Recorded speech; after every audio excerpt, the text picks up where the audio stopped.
امین والصلاۃ والسلام علی رسول الامین اما بعد فاعوذ باللہ من الشیطان الرجیم بسم اللہ الرحمن الرحیم.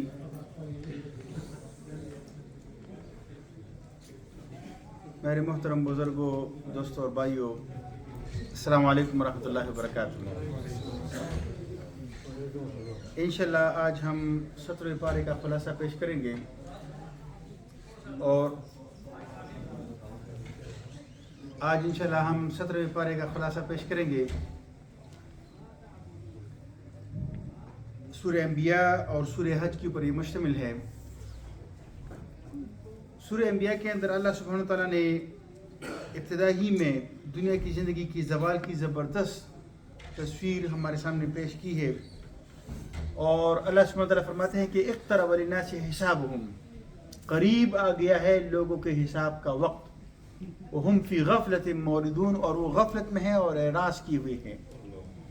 یہ غفلت ہی ہے کہ جو ہماری زندگی گزر رہی ہے اور ہمیں پتہ ہی نہیں چل رہا. آپ دیکھیں بچوں کے ساتھ بڑے بڑے موبائل ہیں اور پیج کے اوپر پیج وہ ویڈیو کے اوپر ویڈیو ٹرن کر رہے ہیں، دیکھ رہے ہیں اور پتہ ہی نہیں ہے، مدہوش ہو رہے ہیں. گیموں کے اندر ایسی بیزی، دنیا کی زندگی کے اندر ایسے مگن کہ ہوش ہی نہیں ہے کہ ہمیں اپنی زندگی کا حساب دینا ہے. اور یہ دنیا کی زندگی یہی انسان کی اصل متاع ہے، اور یہی انسان کے پاس ایک سرمایہ ہے جو ختم ہوتا جا رہا ہے. مشرکین مکہ وہ رسول اکرم صلی اللہ علیہ وسلم کے اوپر اعتراض لگاتے تھے کہ اگر آپ پیغمبر ہیں تو پیغمبر کو کوئی فرشتہ ہونا چاہیے. تو اللہ سبحانہ تعالیٰ نے اس کے جواب دیا کہ جتنی بھی اللہ سبحانہ تعالیٰ نے پیغمبر بھیجے ہیں وہ انسان ہی تھے، اور اگر زمین کے اوپر فرشتے بستے تو اللہ سبحانہ تعالیٰ ان کے لیے فرشتہ پیغمبر بنا کر بھیجتے. لیکن چونکہ زمین کے اوپر انسان بستے ہیں تو انسان ہی میں سے اللہ سبحانہ تعالیٰ نے اپنے بندوں کو چنا تاکہ وہ اللہ کا پیغام ان بندوں کو وہ سنائے اور سمجھائے. اور اللہ سبحانہ تعالیٰ نے ذکر فرمایا ہے اس قرآن میں کہ اس میں ہمارا ذکر موجود ہے. لَقَدْ أَنزَلْنَا إِلَيْكُمْ كِتَابًا فِيهِ ذِكْرُكُمْ، ہم نے آپ کی طرف ایک کتاب نازل کی ہے جس میں آپ کا ذکر ہے. تو اس کتاب کے اندر ہمارا ذکر ہے اور ہمیں دیکھنا چاہیے کہ ہم کہاں پر اس میں فٹ ہو رہے ہیں. رسول اکرم صلی اللہ علیہ وسلم ایک مرتبہ باہر نکلے اپنے گھر سے، مسجد نبوی میں آئے، اور رسول اکرم صلی اللہ علیہ وسلم کے ہاتھ مبارک میں 2 رجسٹر تھے، اور فرمایا کہ میرے دائیں ہاتھ میں جو رجسٹر ہے یہ ان لوگوں کا رجسٹر ہے جو جنت میں جائیں گے. ان لوگوں کے نام، ان کے باپ دادا کے نام اور ان کا پورا شجر نسب. اور فرمایا کہ یہ فیصلہ ہو چکا ہے، نہ اس کے اندر کمی ہوگی نہ اس کے اندر زیادتی ہوگی. یہی لوگ جو ہے یہ جنت میں جائیں گے. ان کے بائیں ہاتھ میں ایک اور رجسٹر تھا، اور فرمایا کہ یہ ان لوگوں کا لسٹ ہے جو لوگ جہنم میں جائیں گے. ان کا پورا شجر نسب، باپ دادا کے نام، پردادا کے نام، اور پھر ان کی پوری ہسٹری. فرمایا کہ نہ اس کے اندر کمی ہوگی اور نہ زیادتی ہوگی. صحابہ نے پوچھا کہ اللہ کے پیغمبر صلی اللہ علیہ وسلم، جب یہ فیصلہ ہو چکا ہے تو پھر ہمیں عمل کی کیا ضرورت ہے؟ ہم تو پھر عمل نہ کریں. فیصلہ تو ہو چکا ہے کہ جس نے جہنم میں جانا ہے، جس نے جنت میں جانا ہے، تو پھر ہم عمل کیوں کریں؟ رسول اکرم صلی اللہ علیہ وسلم نے فرمایا کہ آپ عمل کرو. جو لوگ نیک عمل کرتے ہیں یہ اس بات کا ثبوت ہے کہ یہ لوگ جنت میں جانے والے ہیں. یہ اس بات کی نشانی ہے کہ یہ لوگ جنت کے اندر جانے والے ہیں. اور جو لوگ برائیاں کرتے ہیں، گناہ کرتے ہیں اور جہنم والے عمل کرتے ہیں، یہ اس بات کا ثبوت ہے کہ یہ گویا کہ جہنم کے اندر جانے والے ہیں. تو اللہ سبحانہ تعالیٰ فرماتے ہیں کہ فیہ ذکرکم، اس کتاب میں آپ کا ذکر ہے. اور حدیث کے اندر آتا ہے کہ رسول اکرم صلی اللہ علیہ وسلم نے فرمایا کہ فیہ نبأ ما قبلکم وخبر ما بعدکم وحکم ما بینکم. اس کتاب کے اندر آپ سے پچھلے لوگوں کا ذکر موجود ہے، آپ کے بعد کیا ہوگا وہ بھی اس کے اندر موجود ہے، اور آپ کے درمیان جو تنازعات آ جاتے ہیں اس کا فیصلہ کیوں کر ہوگا، کس طرح ہوگا، وہ بھی اس کتاب کے اندر اللہ سبحانہ وتعالیٰ نے ذکر فرمایا ہے. اس کے بعد اللہ سبحانہ وتعالیٰ نے فرمایا کہ یہ کائنات یہ کھیل تماشا نہیں ہے. یہ کوئی کیلنڈر ایک اکیل نہیں ہے، بچوں کا کھیل نہیں ہے کہ بس اللہ سبحانہ وتعالی نے دنیا بنائی اور یوں ہی چھوڑ دی۔ اللہ سبحانہ وتعالی نے کوئی چیز عبث اور فضول پیدا نہیں کی ہے۔ روایات میں آتا ہے کہ ایک مرتبہ موسیٰ علیہ السلام نے اللہ سبحانہ وتعالی سے پوچھا کہ یہ چھپکلی کیوں پیدا کی ہے، اس کا کیا مقصد ہے؟ مطلب ہے کہ انسان کے ذہن میں سوال آ جاتا ہے کہ چھپکلی یہ کیوں کر پیدا کی، اس کا کیا مقصد ہے؟ تو اللہ سبحانہ وتعالی نے وحی کے ذریعے سے موسیٰ علیہ السلام کو بتایا کہ اب یہ چھپکلی پوچھ رہی ہے کہ موسیٰ علیہ السلام کا کیا مقصد ہے، اس کو کس لیے پیدا کیا ہے۔ یعنی چھپکلی کو تو اپنے مقصد کا، اپنی زندگی کے مقصد کا پتہ تھا کہ مجھے اللہ سبحانہ وتعالی نے کیوں پیدا کیا ہے اور میں نے کیا کرنا ہے۔ تو اس کو موسیٰ علیہ السلام جیسے جلیل القدر پیغمبر کے بارے میں کیا معلوم؟ موسیٰ علیہ السلام کے ذہن میں آیا کہ یہ اس کا کیا مقصد ہوگا، تو اللہ سبحانہ وتعالی نے اس کو، تو مطلب ہے کہ اللہ سبحانہ وتعالی نے جو بھی چیز اس کائنات کے اندر پیدا فرمائی ہے وہ عبث اور فضول نہیں ہے، اس کا ایک مقصد ہے، اور ہر ایک جانتا ہے کہ اس کو کیا کرنا ہے اور اس کا مقصد کیا ہے اور وہ اپنی زندگی کس طرح گزارے گا۔ اللہ سبحانہ وتعالی فرماتے ہیں قرآن پاک میں کہ یہ کائنات کے اندر جو پرندے پر پھیلائے ہوئے ہیں یہ اللہ کی تسبیحات کر رہے ہیں، اور جو کوئی بھی چیز سبح للہ ما فی السماوات و ما فی الارض، تسبیحات کی اور پاکی بیان کیے ان سب کچھ نے جو آسمان اور زمین میں ہے، تو سب کچھ اللہ سبحانہ وتعالی کی تسبیحات، کل قد علم صلاتہ و تسبیحہ، ہر ایک اس کائنات کے اندر جانتا ہے کہ کس طریقے سے انہوں نے نماز پڑھنی ہے اور کس طریقے سے انہوں نے اللہ سبحانہ وتعالی کی تسبیحات بیان کرنی ہے۔ تو ہر ایک چیز وہ اپنی زندگی کا مقصد جانتے ہیں۔ اس کے بعد اللہ سبحانہ وتعالی نے ذکر فرمایا ہے کہ اگر اس کائنات میں اللہ کے علاوہ کوئی اور الہ ہوتا تو زمین میں فساد برپا ہو جاتا۔ کوئی دوسرا خدا نہیں ہے، کوئی دوسرا مالک اور بادشاہ نہیں ہے۔ جس طرح وہ آسمانوں میں بادشاہ ہے وہ زمین میں بھی بادشاہ ہے۔ بادشاہ کا حکم مانا جاتا ہے۔ تو یہ نہیں کہ زمین کے اندر جو انسان ہماری طرح انسان وہ بڑے بن جاتے ہیں اور ہمارے اوپر حکم چلاتے ہیں۔ اللہ فرماتے ہیں کہ نہیں، زمین میں بھی میں خدا ہوں، آسمانوں میں بھی میں خدا ہوں، میں بادشاہ ہوں، میرا حکم مانا جائے گا، آپ سب میری رعیت ہیں، آپ سب میرے بندے ہیں۔ اور انسان کو زمین کے اوپر خلیفہ بنایا گیا ہے، یہ اللہ سبحانہ وتعالی کا نائب ہے۔ یعنی یہ اپنی زندگی اللہ سبحانہ وتعالی کی مقرر کردہ قانون کے مطابق، حدود و قیود کے مطابق اپنی زندگی گزارے گا۔ اس کے بعد اللہ سبحانہ وتعالی نے ذکر فرمایا ہے کہ تمام رسولوں نے آدم علیہ السلام سے لے کر محمد مصطفیٰ صلی اللہ علیہ وسلم تک تمام پیغمبروں نے توحید کی دعوت دی ہے، ایک اللہ کی وحدانیت کی دعوت دی ہے۔ دین اللہ کی نزدیک صرف ایک ہی ہے، وہ ہے اسلام، اور اسلام کی معنی ہے اطاعت اور فرما برداری، اور اسلام چاہتا ہے کہ لوگوں کے اندر اطاعت اور فرما برداری کا مادہ پیدا کیا جائے۔ دین ایک تھی اور ایک ہے، ان دین عند اللہ الاسلام، اللہ کی نزدیک دین صرف ایک ہی ہے، وہ اسلام ہے۔ وہ سرنڈر ہے اللہ سبحانہ وتعالی کے آگے، سر تسلیم خم کرنا اللہ سبحانہ وتعالی کے آگے۔ شریعتیں مختلف ہیں، پچھلے پیغمبروں کی اور پچھلی امتوں کی شریعتیں مختلف تھی، دین ایک ہی ہے۔ یعنی زندگی گزارنے کے قانون اور قاعدہ وہ مختلف امتوں کو مختلف دیا گیا ہے۔ اس کے بعد اللہ سبحانہ وتعالی نے ذکر فرمایا ہے کہ جو لوگ کفر کرتے ہیں، اللہ سبحانہ وتعالی فرماتے ہیں کہ اولم یر الذین کفروا ان السماوات والارض كانتا رتقا فتقناهما وجعلنا من الماء كل شيء، یہ زمین اور آسمان یہ پہلے ایک یونٹ تھی، ایک چیز تھی، بالکل انڈے کی مشابہت۔ پھر اللہ سبحانہ وتعالی نے ان کو ایک دھماکے کے ذریعے سے جدا کر دیا، جس کو یہ لوگ بگ بینگ تھیوری کا نام دیتے ہیں۔ تو اللہ سبحانہ وتعالیٰ فرماتے ہیں کہ یہ تو آپ نے ابھی ریسنٹلی یہ ڈسکور کر دیا کہ یہ زمین اور آسمان اور یہ پوری کائنات یہ بالکل ایک یونٹ تھی، بعد میں ایک دھماکے کے ذریعے سے یہ جدا ہو گیا. تو اللہ سبحانہ وتعالیٰ نے 1400 برس پہلے ہمیں یہ بات بیان فرمائی ہے کہ کیا وہ لوگ جو کافر ہیں کیا وہ یہ دیکھتے نہیں ہیں کہ ان السماوات والارض کانتا رتقا ففتقناہما، یہ آسمان اور زمین اور یہ کائنات یہ ایک یونٹ تھی، ایک چیز تھی، ہم نے اس کو جدا کر دیا. وجعلنا من الماء كل شيء حي، اور ہم نے ہر ایک چیز، ہر ایک جاندار چیز کو پانی کی ذریعے سے زندگی دی. کیا یہ عقل نہیں رکھتے؟ کیا ابھی بھی ایمان نہیں رکھتے؟ اس کے بعد اللہ سبحانہ وتعالیٰ نے ذکر فرمایا ہے سورہ انبیاء آیت نمبر 95 اور 96 میں،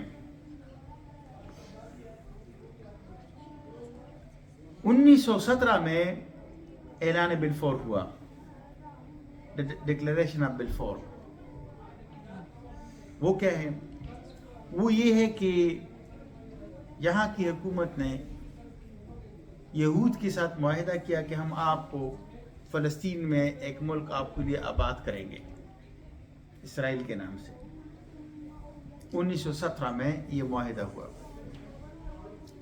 تو اس وقت جب یہ معاہدہ ہو گیا تو علامہ محمد اقبال نے ایک شعر کہا تھا، اپنا ایک نظم کہا تھا، اور اس کا وہ شعر بانگ درا صفحہ نمبر 284 پر موجود ہے. وہ فرماتے ہیں کہ کل گئے یاجوج اور ماجوج کے لشکر تمام، چشم مسلم دیکھ لے تفسیر حرف ینسلو. جب یہ معاہدہ ہو گیا تو علامہ محمد اقبال نے فرمایا کہ یاجوج اور ماجوج کے لشکر کل گئے ہیں، مسلمانوں قرآن کے اندر حرف ینسلون کی تفسیر پڑھ لو، کہاں پر سو گئے ہو. اور ان آیات کے اندر اللہ سبحانہ وتعالیٰ فرماتے ہیں سورہ انبیاء جو ہم آج آپ سنیں گے آیت نمبر 95 اور 96 میں اللہ سبحانہ وتعالیٰ فرماتے ہیں کہ وَحَرَامٌ عَلَىٰ قَرْيَةٍ أَهْلَكْنَاهَا أَنَّهُمْ لَا يَرْجُونَ، جس بستی کو ہم نے تباہ کیا ان کے اوپر ہم نے یہ بات حرام کر دی أَنَّهُمْ لَا يَرْجُونَ کہ یہ اس بستی میں واپس نہیں آ سکیں گے.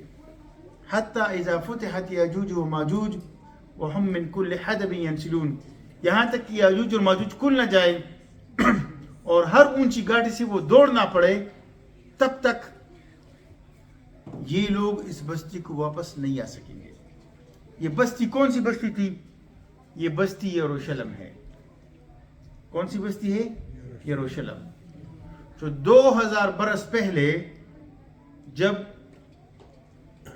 یہ وہاں سے تتر بتر ہو گئے، ان کے اوپر دشمن آ گئے، اور سورہ بنی اسرائیل کے اندر ہم نے پڑھا کہ بنی اسرائیل کے اوپر اللہ سبحانہ وتعالیٰ فرماتے ہیں کہ ہم نے یہ بات لکھ دی تھی کہ لَتُفْسِدُنَّ فِي الْأَرْضِ کہ تم 2 مرتبہ زمین میں فساد کرو گے، اور پھر ہم اپنے دشمنوں کو اُولی بأس شدید جو بہت زیادہ طاقتور ہوں گے آپ کے اوپر مسلط کریں گے.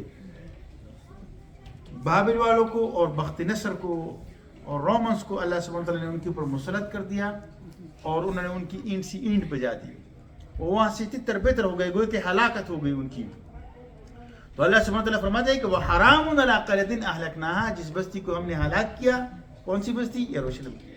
وہاں پر کون تھے؟ یہ لوگ تھے. یہ اس بستی میں واپس نہیں آ سکیں گے جب تک یاجوج اور ماجوج کھل نہ جائے.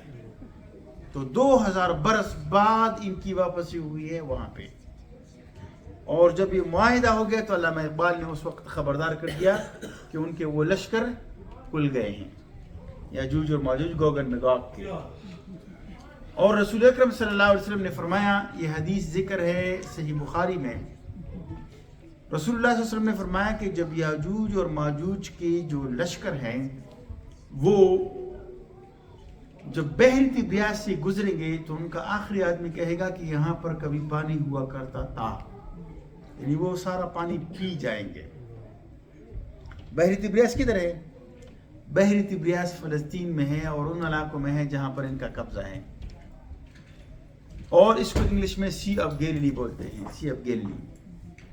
وہاں پر 1948 میں جو واٹر جو اس کا لیول تھا وہ 248 میٹر تھا، 248 میٹر. اور ابھی 41.5 میٹر پانی اس میں رہ گیا ہے.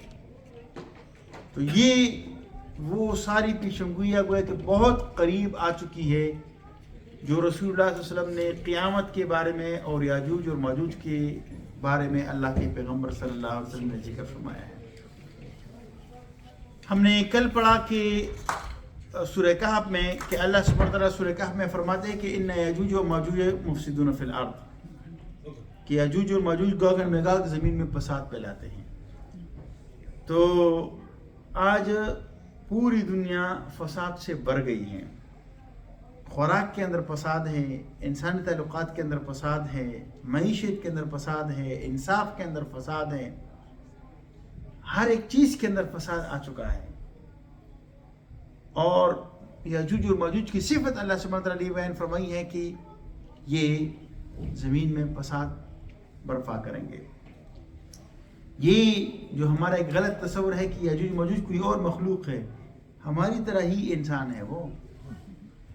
وہ حضرت نوح علیہ السلام کی بیٹے یافس کی اولاد ہے، انسان ہی ہے. تو ہماری طرح ہی انسان ہے. اور یاجوج اور ماجوج سے حفاظت کے لیے جو ذوالقرنین نے دیوار تعمیر کی تھی، آہلی دیوار، وہ اب ختم ہو گئی ہے. رسول اکرم صلی اللہ علیہ وسلم ایک مرتبہ زینب بنت جہش رضی اللہ عنہا کے گھر میں تھے اور نیند سے اٹھے، بڑے پریشان حال تھے، اور فرمایا کہ ویل للعرب، عربوں کے لیے تباہی ہے. تو پوچھا گیا کہ اے اللہ کے پیغمبر کیا ہوا؟ تو رسول اکرم صلی اللہ علیہ وسلم نے فرمایا کہ یاجوج اور ماجوج سے حفاظت کے لیے ذوالقرنین نے جو دیوار تعمیر کی تھی، آج اس میں اتنا سوراخ ہو گیا ہے. یعنی 1400 ایئرز اگو وہ اس دیوار کو ختم کر رہے تھے، اور وہ آج چونکہ سیٹلائٹ ہے، زمین کا کونا کونا انہوں نے چھان مارا ہے، وہ ختم ہو گئی ہے، وہ ریلیز ہو چکے ہیں.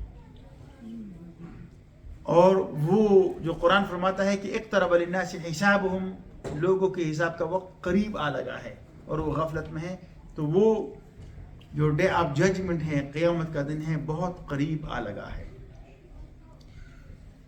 تو اللہ سبحانہ وتعالیٰ نے فرمایا کہ وہ تب کھلیں گے جب وہ واپس آ چکے ہیں. تو وہ واپس آ چکے ہیں تقریباً 70 برس پہلے. اس کے بعد اللہ سبحانہ وتعالیٰ نے ذکر فرمایا ہے کہ محمد رسول اللہ صلی اللہ علیہ وسلم وما ارسلناک الا رحمۃ للعالمین، اے پیغمبر صلی اللہ علیہ وسلم ہم نے آپ کو نہیں بھیجا مگر رحمت تمام جہاں والوں کے لیے. تو محمد مصطفیٰ صلی اللہ علیہ وسلم پورے کائنات کے لیے اللہ سبحانہ وتعالیٰ نے رحمت بنا کر بھیجا ہے. انشاءاللہ کسی اور وقت اس کی تفصیل میں جائیں گے.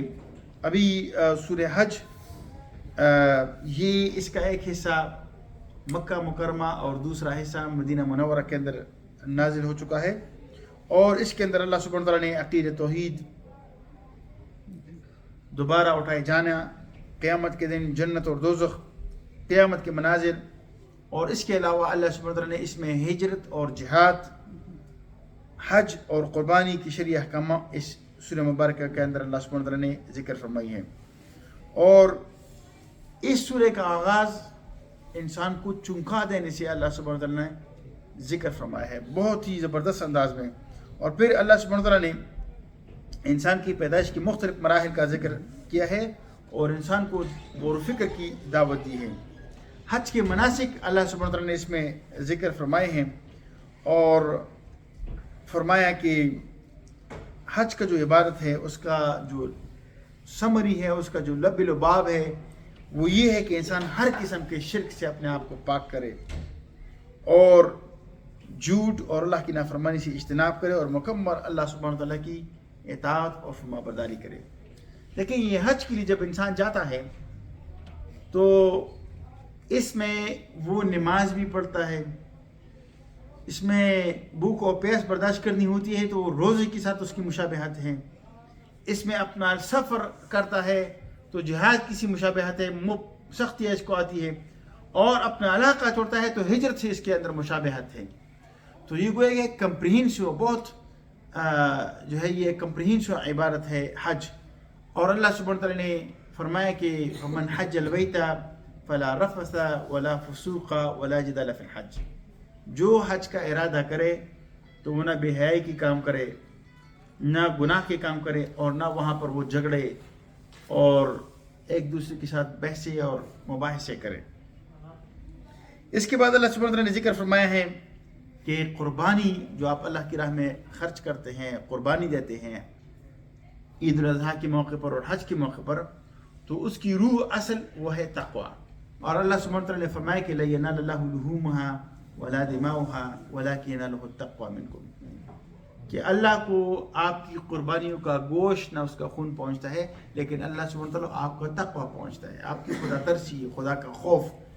عرب کی جاہل کیا کرتے تھے عرب کی جاہلیت کے دور میں کہ وہ اللہ کے نام پر ذبح کرتے تھے تو اس کا خون اور اس کا گوشت لا کر خانہ کعبہ کی دیواروں کے اوپر تھوکتے تھے اور پھینکتے تھے کہ اللہ کو ہمارا یہ قربانی اور اس کا یہ گوشت اور اس کے خون پہنچے.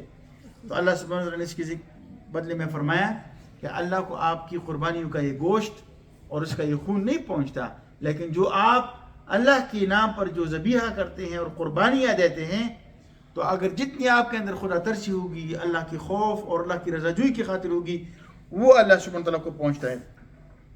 اس کے بعد اللہ سبحانہ وتعالیٰ نے ذکر فرمایا ہے کہ جن مسلمانوں کے اوپر مظالم ڈائے جا رہے ہیں ان کو اجازت دی جاتی ہے کہ وہ اپنا دفاع کرے، دفاع کا حق دیا گیا ہے. اور فرمایا کہ آپ اگر اپنے عزت، اپنی مال اور اپنی دین کے بچاؤ کے لیے آپ دفاع کریں گے تو یہ اللہ کی راہ میں جہاد ہے. ایک صحابی رسول اکرم صلی اللہ علیہ وسلم کے پاس آئے اور فرمایا کہ اے اللہ کے پیغمبر صلی اللہ علیہ وسلم، ایک آدمی میرا مال چینتا ہے، میرے مال کے اوپر غاصب بندہ ہے، میں کیا کروں؟ رسول اکرم صلی اللہ علیہ وسلم نے فرمایا کہ تم اس کے ساتھ لڑو. اس نے کہا کہ اے اللہ کے پیغمبر صلی اللہ علیہ وسلم، اگر میں نے اس کو قتل کیا تو فرمایا کہ آپ کے اوپر کوئی گناہ نہیں ہے، اور فرمایا کہ اگر مجھے قتل کیا تو فرمایا کہ تم شہید ہو. اسی طریقے سے اپنے مال کے لیے، اپنی جان کے لیے، اپنی عزت کے لیے اور اپنی دین کے لیے انسان اگر کوئی اس سے لڑتا ہے تو اس کو دفاع کا حق ہے اور اس کو دفاع کرنی چاہیے. اس کے بعد اللہ سبحانہ وتعالیٰ نے فرمایا کہ اگر اللہ جو لوگ فساد پھیلاتے ہیں ان کو جہاد کی ذریعے سے نہ روکتا تو زمین فساد سے بھر جاتی ہے. اور یہ جو عبادت خانے ہیں جس کے اندر یہودی عبادت کرتے ہیں، عیسائی عبادت کرتے ہیں، مسلمان اللہ کی عبادت کرتے ہیں، یہ سارے ملامت ہو جاتے ہیں. اس کے بعد اللہ سبحانہ وتعالیٰ نے ذکر فرمایا کہ اللہ سبحانہ وتعالیٰ نے انسانوں کے لیے اس پوری کائنات کو مسخر کر رکھا ہے، اور اللہ سبحانہ وتعالیٰ نے اس کو موافق بنا ہے کہ یہاں پر زندگی انسان کے لیے آسان ہو جائے. اور ان احسانات کا تقاضا ہے کہ انسان دنیا میں اللہ سبحانہ وتعالیٰ کی ناشکری نہ کرے اور اس کی نافرمانی نہ کرے. اور آخری رکوع میں اللہ سبحانہ وتعالیٰ نے ذکر فرمایا ہے کہ جو لوگ اللہ کے علاوہ اوروں کو پوجتے ہیں، اوروں کے آگے جھکتے ہیں، ان سے دعائیں مانگتے ہیں، وہ تو اپنی خوراک سے ایک مکھی دور نہیں کر سکتے. یہ تو انہوں نے تو کوئی چیز کو پیدا نہیں کیا ہے، یہ تو خود پیدا کی گئی ہیں، تو آپ ان سے کیوں مانگتے ہیں؟ انسان کی تباہی، انسان کی بربادی یہی سے شروع ہوتے کہ وہ اللہ سبحانہ وتعالیٰ کو چھوڑ کر مخلوق کے آگے ہاتھ پھیلاتے ہیں. دیکھیں اس وقت وہ کیا کرتے تھے؟ بت اپنے ہاتھ سے بناتے تھے، مٹی سے بناتے تھے، پتھر سے بناتے تھے، لکڑی سے بناتے تھے، اور پھر اس کے آگے پوجتے تھے. بعض لوگ کہتے ہیں کہ بڑے بیوقوف تھے، لیکن اگر ان کی سوچ کو آپ دیکھیں تو انہوں نے جو مورتیں بنائی تھی، جو بت بنائے تھے، جو بت تراشے تھے، وہ پیغمبروں کے تھے، نیک لوگوں کے تھے، اچھے لوگوں کے تھے. اور وہ کہتے تھے کہ شیطان جب وہ فوت ہو گئے نیک لوگ یا پیغمبر، تو شیطان ان کے پاس آیا کہ دیکھیں جس طریقے سے یہ پیغمبر یا یہ نیک لوگ آپ کے درمیان موجود تھے تو آپ کی عبادت کے اندر شوق و ذوق ہوتا تھا. ابھی یہ فوت ہو گئے تو آپ ایسا کریں کہ ان کی کوئی تصویر، کوئی بت نما چیز بنائیں، اپنے سامنے رکھیں، تو آپ کی عبادت کے اندر وہی خلوص اور وہی جذبہ ہوگا، وہی خشوع اور خضوع ہوگا. تو انہوں نے اس طرح کر دیا.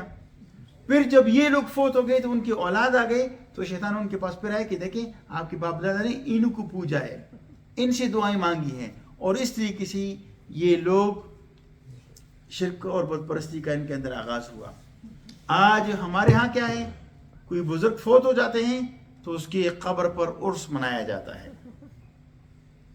زندہ پیر اور غوث اعظم اور دستگیر، یہ نام دیکھیں. غوث کس کو کہتے ہیں؟ جو لوگوں کی فریاد سنتا ہے.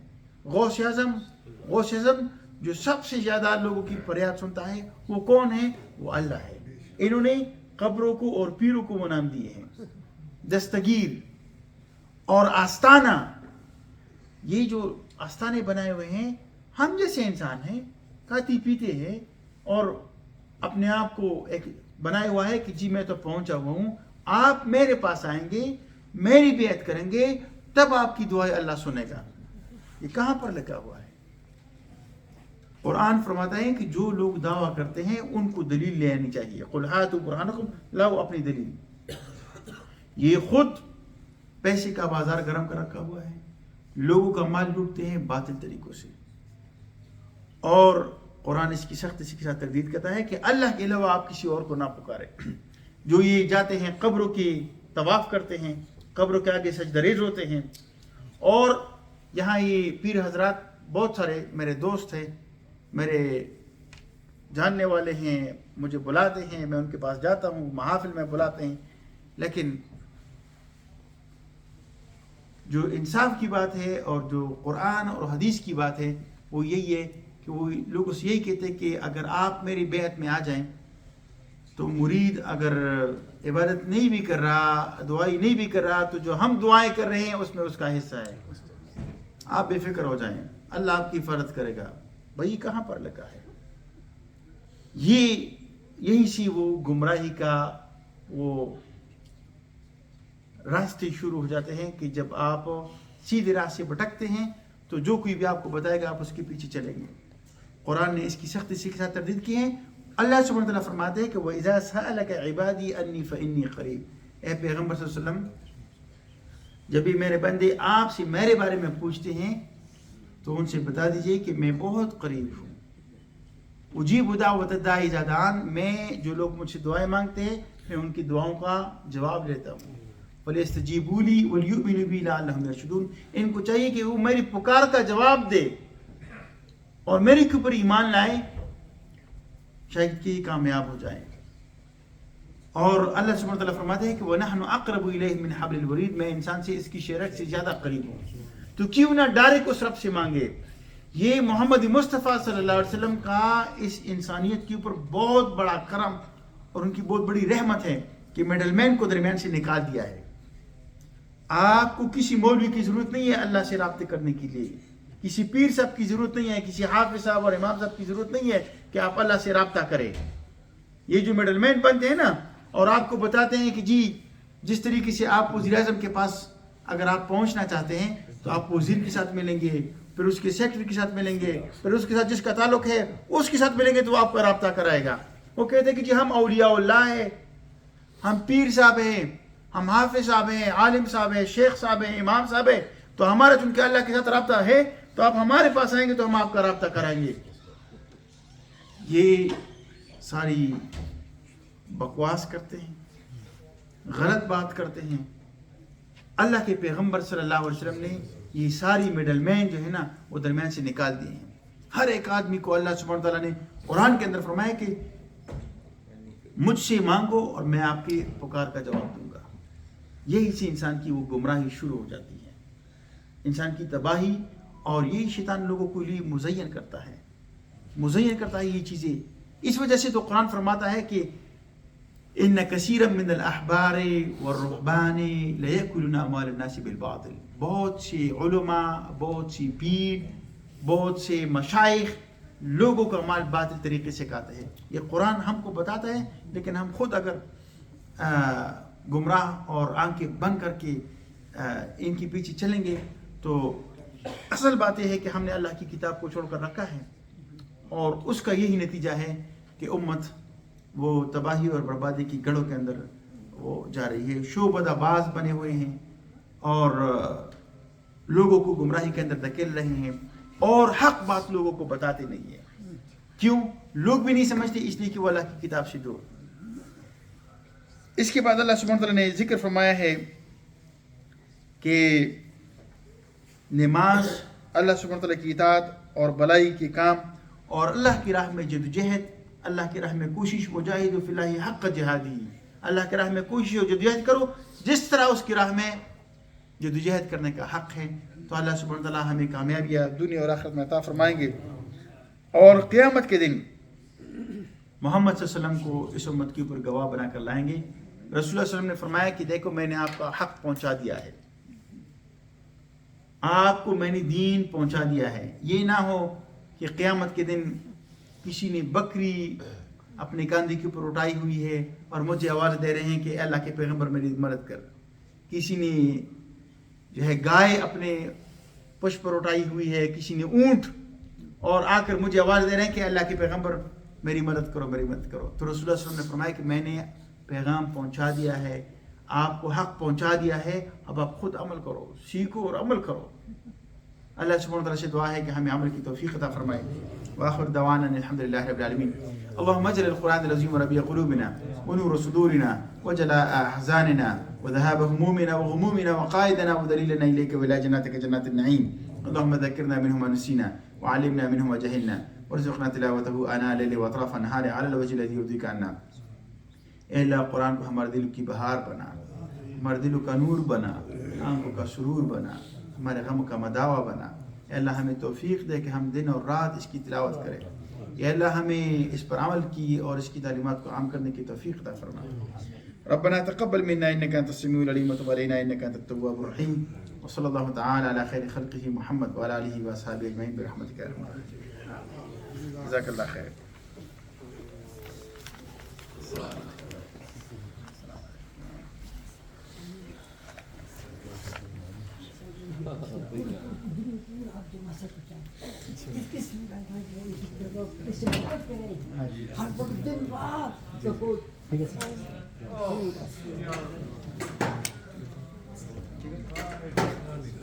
جی جی ایک منٹ میں یہ بند کرتا ہوں۔